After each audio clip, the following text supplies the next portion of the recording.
So magandang hapon. May tanong sa atin na isa sa ating mga friend or follower natin. Boss, bakit matigas yung dede ng inahin at yung biik nagtatae kulay dilaw at puti? Ano po ang lunas? So yung lunas, mamaya na yan. Pero ang dahilan yan, dahil natanong ko na si sir kung ilan days yung mga piglet niya since birth, sabi niya 5 days old. Tinanong ko si sir kung gaano karami yung pakain niya sa inahin niya, 2 kilo per day. So 5 days old tas 2 kilo per day. Bakit matigas ang dede ng inahin? So ito yung dede ng inahin natin. Yan. Pag tumigas to mga kapigmate, yan. Pag tumigas to, kalimitan nangyayari yon, week old ng baboy o ng piglet since birth, naninigas tong dede ng inahin. Ang dahilan po niyan ay sobra sa pakain. So ang akin mga kapigmate, maintain lang po yung laki ng inahin, yung pantay lang, o sabihin natin na may maliit na ganto pero hindi po siya bukol na bukol.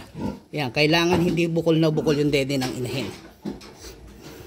Yun, nasabi ko na ang dahilan dahil sobra sa pakain kaya bumubukol yung dede ng inahin, sobrang tigas. Ibig sabihin napakaraming gatas na sinusupply ng inahin. Tapos yung mga piglet niya nagtatae kasi sobrang pinuproduce na gatas ng inahin. Hindi kayang makonsume ng mga piglet. So hindi nila kayang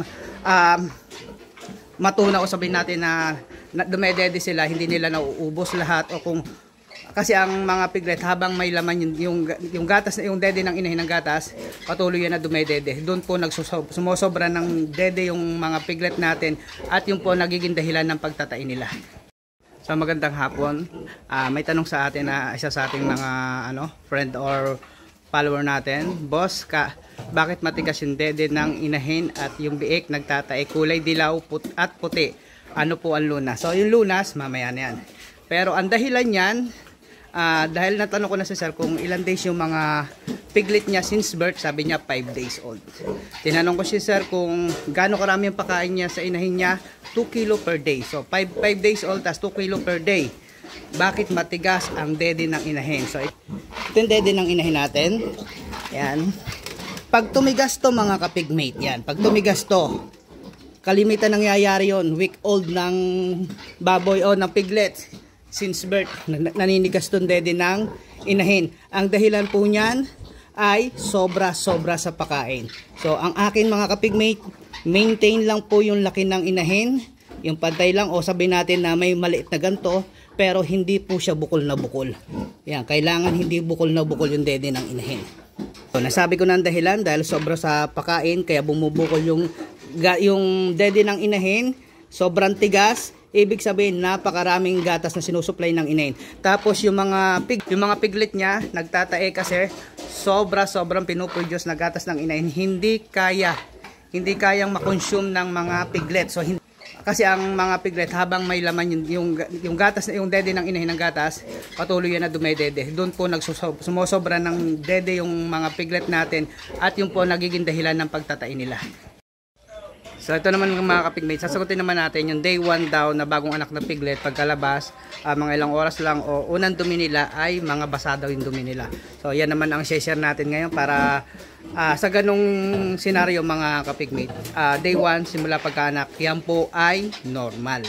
Normal po yan na may magtatay sa piglet nyo. Pero ang hindi po normal ay pag umabot ng 2 days, 3 days, 4 days, 5 days na nagtatay yung piglet nyo, yan na po ang hindi normal.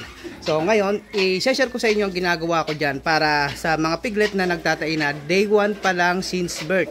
Pagkalabas pa lang ng bata, ng biik sa inahin ay nagtatay agad. So, ang kailangan nyo gawin dyan mga kapigmate, ito practical lang na pag-aalaga sa atin wala tayong gamit ditong brooding.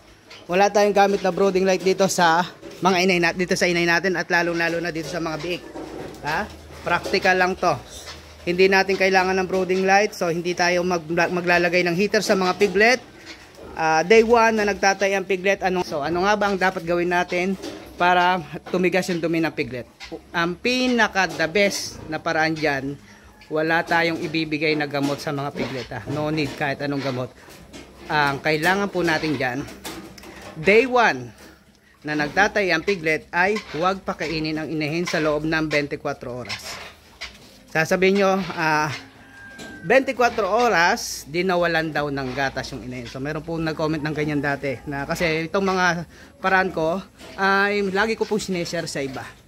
So, sa mga sineshare ko naman po ay base po yan lahat sa experience ko at nakagawian ko na. So wag papakainin ang inahin sa loob ng 24 oras pag may nagtatayong piglet. Yun ang kailangan nyong gawin. Pag may nakita kayo nagtatay na bagong anak, wag pakainin ang inahin. Tapos yung mga piglet nyo, so hayaan nyo lang dyan na ganyan. So itong aking pinaka-prevention ko lang dito sa lamig ay itong mga tarapal natin sa gilid. Kasi kung saan yung hindi labasan dito yung hangin, lalo na sa gabi, doon sila naglalagi. So yan lang ay sapat na hindi na natin kailangan ng brooding light. Pero kung may brooding light kayo, mas maganda. The best yun, mas maganda.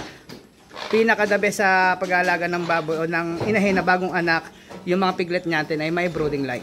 Pero tayo dito sa atin ay walang kuryente, solar lang gamit natin. Hindi natin kaya magpatakbo ng 100 watts na ilaw. Kaya ang ginagawa natin, prevention na lang tayo. Day 1, o bago mga anak yung inahin, meron na tayong ganito. May tarapal na tayo na nakalagay sa dulo, sa likod. Yan, dito. Yan, dito. So yan, dito tayo naglalagay mga kapigmate ng tarapal para iwas lamig. Sa pagtatay nila, day 1, may napansin kayo nagtatay, bawas pa kayo sa inahin. Pero ang pinakamahalaga, huwag nyo kakalimutan, syempre pag bagong anak yung inahin nyo, mag-inject kayo ng antibiotic sa inahin. So yun ang pinaka-the best, mag-inject kayo ng antibiotic. Tapos oxytocin. Oxytocin mga kapigmate ay lagi po ako nag-i-inject ng oxytocin sa inahin natin na bagong anak. So bakit ako nag-i-inject? So nag-i-inject po ako ng oxytocin mga kapigmate para po pagkatapos mga anak yung inahin. So ang nag-i-inject pala ako ng oxytocin pagkatapos mga anak ng inahin. So ang dahilan ko sa kasi marami dito nagsasabi sa atin na bakit pa ako mag-i-inject ng oxytocin kung lumabas ng inunan. So kala ng iba pag lumabas ng inunan na normal, hindi na nila kailangan mag-inject ng oxytocin. So dati ganyan din nakala ko, pero nagkakamali po.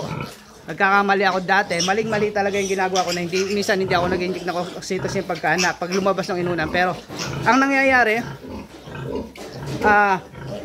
nagkaka-infection pa rin yung inahin kahit napag-inject tayo ng antibiotic. Mga ilang araw lang after mga anak niya, may infection pa na o may nana pa na lumalabas sa ari ng inahin. Kaya ugaliin po mag-inject ng oxytocin mga kapigmate. So yun lang, good morning, gabi na pala, good evening naman, hapon na, mga alas 5 na po pala.